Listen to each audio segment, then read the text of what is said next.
Hello friend, I am coming with another video in which we will also understand how to graph work and what the feature we can apply and we can see of the Matplot library. So first of all, we need to know, which I already explained you, how we can Matplot library install. So yes, if you want to, first of all, you need to install the Matplot library in your VS. To install the Matplotlib library, you need to run few commands, which if you want, then I can give you that command on comment. Please give me the please ping or please comment on this video. I will provide the command as well. And once the command you will get, you need to run that command on that terminal.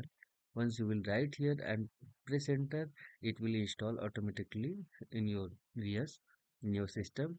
And once you install, after that you can able to import the Matplot library.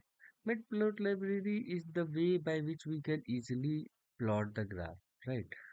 So here I have already installed Matplot library, and I am giving two value, one variable for the x having list, y having few list of the records, x-axis, y-axis, four records I am providing, and now I am trying to take the alias of the matplot library.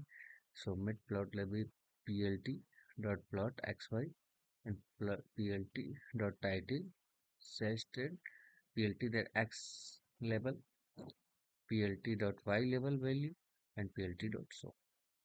Let me run this one. I don't, this is very tough. This is very simple. Let me run it. Then we can see how a graph look like. Yes, x-axis is related to month. You can see y is the sales. Title is the sales. Lots of keyword, lots of, you know, let me show you. So that's it.